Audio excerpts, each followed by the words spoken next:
একটু চিন্তা করে দেখেন তো, আপনি একজন ডাক্তারের কাছে গেলেন, 500 টাকা ভিজিট দিলেন। তিনি আপনাকে বললেন যে আপনার তেমন কিছু হয় নাই, শুধু ভাজা পোড়া খাবেন না, হালকা ব্যায়াম করবেন আর সময় মতো ঘুমাবেন। আর হয়তো রোগের সিমটম দেখে ভিটামিন বা মিনারেলসের কিছু সাপ্লিমেন্ট দিলেন। আপনি হয়তো চেম্বার থেকে বেরোয় বলবেন, দূর, বেটা ডাক্তার কিছুই জানে না, শুধু শুধু টাকা লস।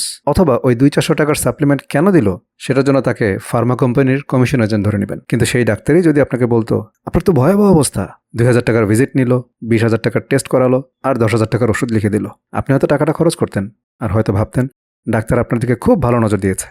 সবাই না হলেও কেউ কেউ এই কাজটাই করে। এটাও একটা মগজ ধোলাই, এবং এই ধোলাইটা অন্য কেউ করে না, আমরা নিজেরাই করি।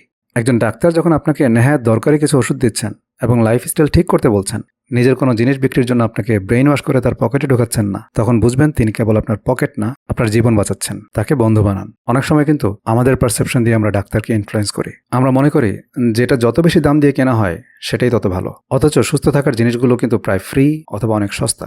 যেমন হাঁটা বা দৌড়ানো একদম ফ্রি, শাক সবজি মাছ মাংস দুধ ডিম এগুলো আলট্রা প্রসেসড খাবার থেকে অনেক সস্তা। শুধু এগুলোর ডিরেক্ট কস্ট এবং তার সাথে এগুলোর সাইড এফেক্টের যে কস্ট সেটা যোগ করে তারপর দেখেন। আর ইয়োগা, আমার চ্যানেলে ফ্রি ভিডিও দেওয়া আছে কয়েক ডজন। আপনার যে কোনোটা ইচ্ছা আপনি ফ্রি করতে পারেন। আর যদি আমার সাথে গ্রুপ প্র্যাকটিসে জয়েন করতে চান, সেটাও খুব বেশি এক্সপেন্সিভ না।